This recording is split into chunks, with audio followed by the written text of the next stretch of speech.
ආයිබෝවන් ආදරෙන් පිළිගන්නවා ශර්මිලා astro YouTube channel එකට සුබම සුබ දවසක් වෙන්න කියලා අදත් උන්න පිළිගන්නවා. ඉතින් කන්‍යා ලග්නයේ හිමි ඔයාට අගෝස්තු මාසයේ පුරාවටම ලැබෙන ග්‍රහ ගෝචරයේ සුභ අශුභයි කතා කරන්නේ. ඉතින් මගේ channel එක subscribe කරලා නැත්නම් subscribe කරලම වීඩියෝ එකත් එක්ක එකතු වෙන්න. කන්‍යා ලග්නයට බලමු අගෝස්තු මාසයේ ග්‍රහ සිත්තම කොහොමද පිහිටලා තියෙන්නේ කියලා. 6 වෙනි භාවයේ රාහු, 7 වෙනි භාවයේ සෙනසුරු වක්‍ර වෙලා ගමන් කරනවා. 9 වන භාවයේ කුජ, 10 වන භාවයේ බුධ, 11 වන භාවයේ රවි සහ ගුරු, ඒ වගේම 12 වන භාවයේ කේතු සහ සිකුරු ගමන් කරමින් ඉන්නවා. ඉතින් අගෝස්තු 2 වෙනකොට සිකුරුගේ ගෝචර ගමන වෙනස් වෙලා සිකුරු ලග්න භාවයටත් කුජ අගෝස්තු 3 වෙනකොට නැවත 10 වන භාවයටත් බුධ අගෝස්තු 6 11 වන භාවයට වගේම අගෝස්තු 23 12 වන භාවයටත් රවි අගෝස්තු 18 12 වන භාවයටත් ලෙස ගෝචර ගමන පිහිටලා තියෙනවා. ඉතින් ඒ අනුව අපි මුල ඉඳලම විස්තර කළොත් මේ කන්‍යා ලග්නයේ හිමි ඔයාගේ ලැබීම් පැත්ත වර්ධනය කරලා තිබුණා. ඒක සමාජ ආශ්‍රයේදී Tamanට ලැබෙන ලැබීම් ඍජුව බලපාලා තිබුණා. ඉතින් සබඳතා යහපත් විදිහට පවත්වගෙන යාමේ හැකියාව, පිරිසක් අතර මූලිකයෙක් විදිහට වැඩ කටයුතු කරන්න පුළුවන් හැකියාව, ඒ වගේම Taman ගැන හොඳ තීන්දුව తీරන තනියම ගන්න පුළුවන් හැකියාවක් දීලා තිබුණු කාලයක් පහු කළා. ඉතින් මෙතනදී විශේෂයෙන්ම අපි ලග්නාධිපති බුධ ගැන කතා කළොත් බුධ බලවත් වෙලා ගමන් කරමින් ඉන්නේ 10 වන භාවයේ අගෝස්තු මාසයේ 6 වෙනිදා වෙනකන්. ඉතින් මේ 10 වෙනි බුධගේ බලවත් වීම වෘත්තිමය ජීවිතයට යහපත උදා කළා. ඒ වගේම අර කුජගේ දැන් අගෝස්තු 3 වෙනිදා ඉඳලා කුජ එකතු වුණා බුදත් එක්ක සූක්ෂමව ඔයා තමන්ගේ වෘත්තිය සැලසුම් කරන කාලයක්. එතකොට තමන්ගේ වෙළඳ ව්‍යාපාර කටයුතු වල හෝ රැකියා කටයුතු වල සූක්ෂමව හිතලා බලලා වැඩ කටයුතු කරන කාලයක්. ඉතින් සැලසුම් කරද්දී මතක තියාගන්න ඔයාගේ 12 වන භාවයේ ගමන් කරමින් ඉන්න කේතු සහ සිකුරු වගේම 6 වෙනි භාවයේ රාහු ගමන් කරනවා. මෙතනදී ඔයා මොන දේ සැලසුම් කරන්න ගත්තත් ඔයාගේ හවුල්කාරයා එහෙමත් නැත්නම් වාගේ අත්උදව්වට එන කෙනා ඔයාට ඍජුවම යහපතක් කරන චේතනාවෙන්ද මේ එකතු වෙන්නේ කියලා හොයලා බලලා ඒ වැඩ කටයුතු වලට සම්බන්ධ වෙන්න.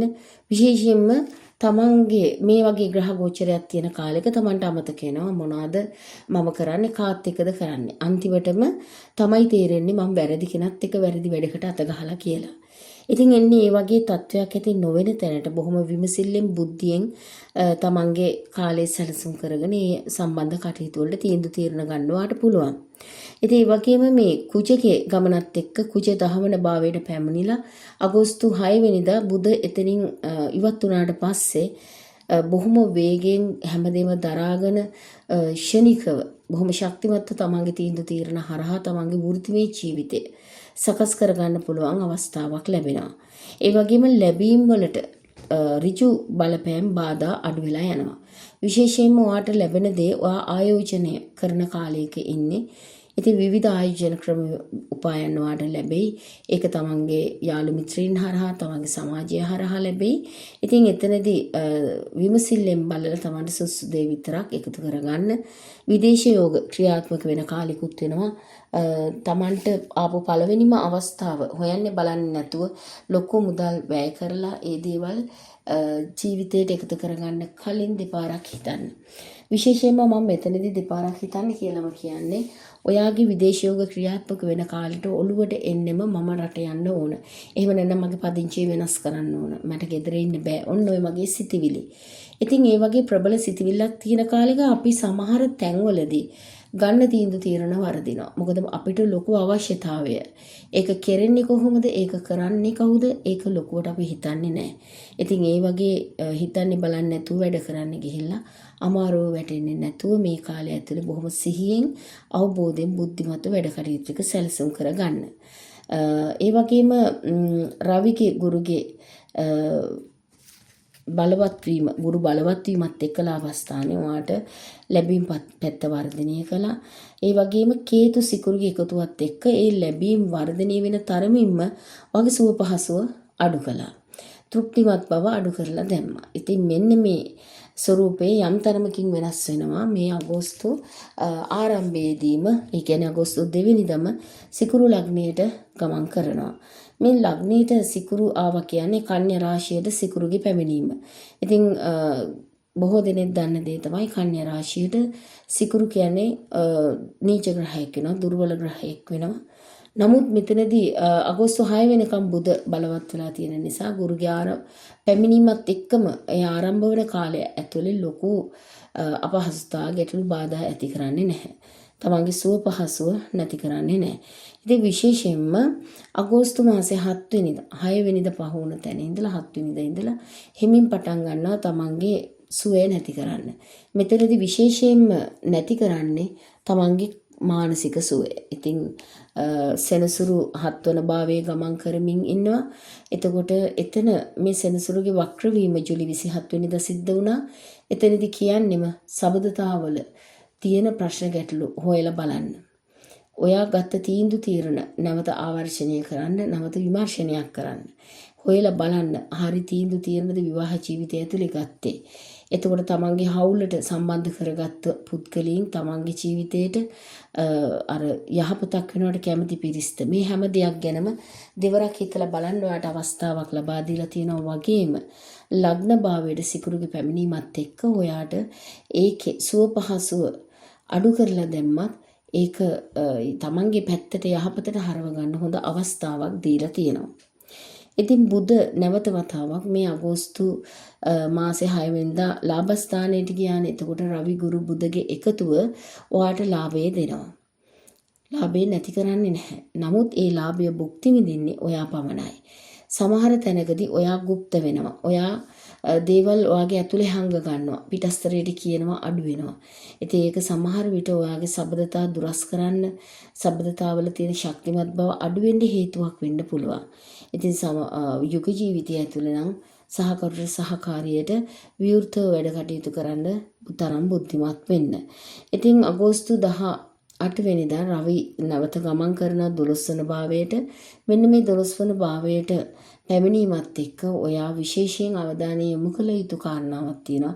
ඒ ඔයාගේ ඇස් ගැන. ඉතින් ඇස් ගැන විමසිල්ලෙන් ඉන්න සැලකිලිමත්ව ඒ ප්‍රශ්න ගැටලු ඇති වුණු තැනදී හරි ක්‍රියාමාර්ග අරගන්න අමතක කරන්න එපා. ඉතින් ඒ වගේම මේ කේතුගේ 12 වන භාවයේ තනවීමත් එක්ක සිකුරුවාව වැයපස ඉහළ ගියා, ඉතිරිය අඩු වුණා, සංචිත ධනෙ පවා එළියට අදින්න සිද්ධ වෙන්න ඇති. නමුත් මෙතනදී මේ සිකුරුගේ ගමන් කිරීම පළවන භාවයට සුව පහසුව යම් තරමකින් අඩු කරලා දැම්මත් පුද්ගල ආකර්ෂණය අඩු වෙන්නේ නැහැ. ගිය තැනකදී තමන්ගේ අර මූලිකත්වයේ සමාජගත කරන්න පුළුවන් හැකියාව වාසනාව දීලා තියෙනවා. ඉතින් ඒ වගේම තමයි අපි සෞඛ්‍ය පීඩා ගැන කතා කරා. ඒ වගේම යුග ජීවිතයේ ඇතුලේ කොහොමද වැඩ කටයුතු කරන්න ඕන කියන කාරණාවත් පැහැදිලි කරලා දුන්නා. එතකොට මෙතනදී තමන්ගේ උප්පත්ති කේන්දරේ හරියට පරීක්ෂා කරලා බලලා තීන්දුව තීරණ ප්‍රබල තීරණ වලට එන්න මේ පොදු පලාපලයක් අපි කියන්නේ. මෙතනදී ඇතිවිය හැකි දේ මීට ඉක්මනින් ඔයාට ඇති වෙන එක නවතින්න පුළුවන්. හේතුව ආගේ මහදිශාව, අතුරු දශාව, විදසාව මේ වගේ නොයිකුත් ක්‍රම තියෙනවා. අපි සුභාශුභ වෙන හැම ක්‍රමයක් කරාම. ඒතකොට මෙතනදී අපි පොදුවේ පලාපල කියද්දී ඔයාට ඒ දේවල් මග හැරෙන්න පුළුවන්. ඉතින් ඒ නිසා තමන් ප්‍රධාන තීන්දුව తీරන තමන්ගේ ජීවිතය ඇතුළේ ගනිද්දී අනිවාර්යෙන්ම හොඳින් තමන්ගේ කේන්ද්‍රය පරීක්ෂා කරලා බලලා ගන්න කියන කාරණාව මතක් කරනවා. ඉතින් විදේශගත වීම වලට බලාපොරොත්තු වෙන්නවා නම් ඒ වගේ වැඩ කටයුතු වලට සුබවල උදා කරපු කාලයක් වෙනවා. තමන්ගේ කාලය, ශ්‍රමය, මුදල වැය කරලා දෙයක් යහපත් විදිහට කරන්න හැකියාවක් උදා කරන කාලයක් වෙනවා. ඉතින් විශේෂයෙන්ම උෂ්ණාධික රෝග, සමාශ්‍රිත රෝග පීඩා පහසුවෙන් ඇති වෙන්න පුළුවන් කාලයක් ගත වෙමින් තියෙනවා. තමන්ගේ උප්පත්ති කේන්දරේ ග්‍රහයින්ගේ බල දුබලකම් අනුව මේ දේවල් වෙනස් වෙනවා. ඉතින් කොහොම වුණත් තමන්ගේ ආගම දහම පැත්තට නැඹුරු වෙන්න, නිරවුල් මනස පවත්වාගෙන යන්න උත්සාහ කරන්න. ලග්නෙට සිකුරුගේ පැමිණීමත් එක්කම ඔයාගේ සුව පහසුව යම් තරමකින් අඩු කරලා දානවා කිව්වා. ඒක මේ අගෝස්තු මාසේ 6න් පස්සේ ක්‍රමක්‍රමයෙන් පටන් ගන්නවා. ඉතින් ඒක නිසා නිවැරදි තීන්දුව తీරන තමන්ගේ නිවැරදි දැක්මම නිතරම ඔයාගේ සුව පහසුව ආරක්ෂා කරයි. ඉතින් ඒ දේවල් හරි විදිහට තමන්ගේ ජීවිතයට එකතු වෙන්න අපි කියනවා මේ කිරණ ශක්තිය ධනාත්මකව තිබීම ඉතාමත් වැදගත්. මොකද ඍණ පැත්තට ඍණ එකතු වුණාට නිතරම ධනාත්මක දෙයට ධනාත්මක දේ එකතු වෙනවා. ඒ කියන්නේ සුබට සුභ අසුබට අසුබ කියන කතාව තමයි කියන්නේ. ඉතින් එතනදී ඔයාගේ සිතවිල්ල ධනාත්මක නම් ඔයාට නිතරම ඔයා බලාපොරොත්තු වෙන අපේක්ෂාවන් ඉෂ්ට සිද්ධ කරගන්න, ඒ වගේම තමන්ට යහපතක් සිද්ධ කරගන්න ඔයාගේ ඕර එක ඔයාට සහයෝගය දෙනවා. ඉතින් ඒ වගේම ඍණ සිතවිල්ල නිතරම ඔයාගේ ඕර එක විකෘති කරන්න තමයි බලන්නේ.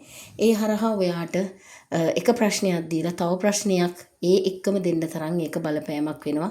අපි කියන්නේ එකක් කෙනෙකුට තව එකක් කෙනෙක් කියලා. අන්න එහෙම වෙන්නේ අපි පළවෙනි ප්‍රශ්නේදී අපි විසඳන්න පුළුවන් තැන අල්ල ගන්නවා වෙනුවට ඒකෙන් පීඩා විඳිනවා, සිත් ඇවුල් ඇති කර ගන්නවා, නිතරම දුක් වෙනවා, මතක් කරනවා නේද? ඒ හින්දම ඊළඟ ප්‍රශ්නෙටත් පාර හැදෙනවා. ඉතින් මෙන්න මේ දේවල් බලක්ව ගන්න, තමන්ගේ සිතවිලි ධනාත්මකව තියාගෙන තමන්ගේ ලැබුණු ජීවිතය ඇතුලේ බොහොම හිතේ සතුටෙන් තමන්ට තියෙන දේත් එක්ක සකස්වරුවන් කරගෙන කොහොමද ඉස්සරහට යන්නේ කියන චේතනාව ඇති කරගන්න ඕන, සිතවිල්ල මතු කරගන්න ඕන. ඉතින් මේ යන ග්‍රහ ගෝචරය ඇතුළේ මේ අගෝස්තු මාසයේ පුරාවටම අපි කියන්නේ අපේ ජීවිතයේ ඇතුලේ තීන්දුව తీරන ගන්න දේවල් වෙනස් කරගන්න එක තප්පරයකුත් ඇති.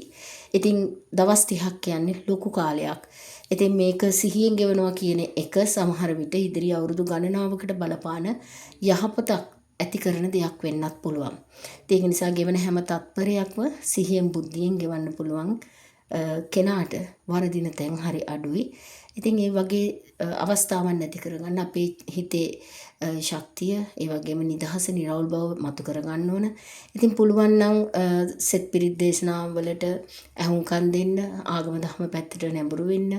ඒ වගේම බෞද්ධ කෙනෙක් නම් මේ දේවල් තමන්ගේ අන්‍ය ආගමික කෙනෙක් නම් තමන්ගේ ආගම දහමට අනුව භක්තිමත්ව වැඩ කටයුතු කරන්න.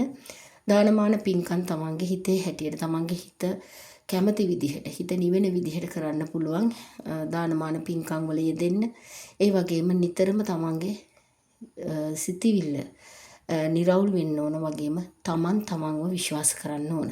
ඉතින් අද දවසේ වීඩියෝ එක ඔයාට වැදගත් වුණා නම් ලයික් කරලා, ෂෙයා කරලා, කමෙන්ට් එකක් දාන්න. ඔයාගේ ලග්නාධිපති ඉන්න භාවය, ඒ වගේම සිකුරු උප්පත්ති කේන්ද්‍රයේ ඉන්න භාවය මොකක්ද කියලා. ඉතින් අද දවසේ වීඩියෝ එක අවසාන වෙනකන් රැඳිලා හිටපු ඔයාට ගොඩක් ස්තුතියි. තවමත් මගේ channel එක subscribe කරලා නැත්නම් subscribe කරලා bell icon එකත් click කරලා තියාගන්න. මම වීඩියෝ එකක් දාපු ගමන් ඔයාලට වීඩියෝ එකත් එක්ක එකතු වෙන්න පුළුවන්. ඉතින් අද දවසේ වීඩියෝ එකෙන් ගන්න පුළුවන් යහපත් දේ ජීවිතයට එකතු කරගන්න, විෂු මාතාවගේ ආශිර්වාදයෙන් සියලු පැතුම් ඉෂ්ට සිද්ධ කරගන්න වාසනාව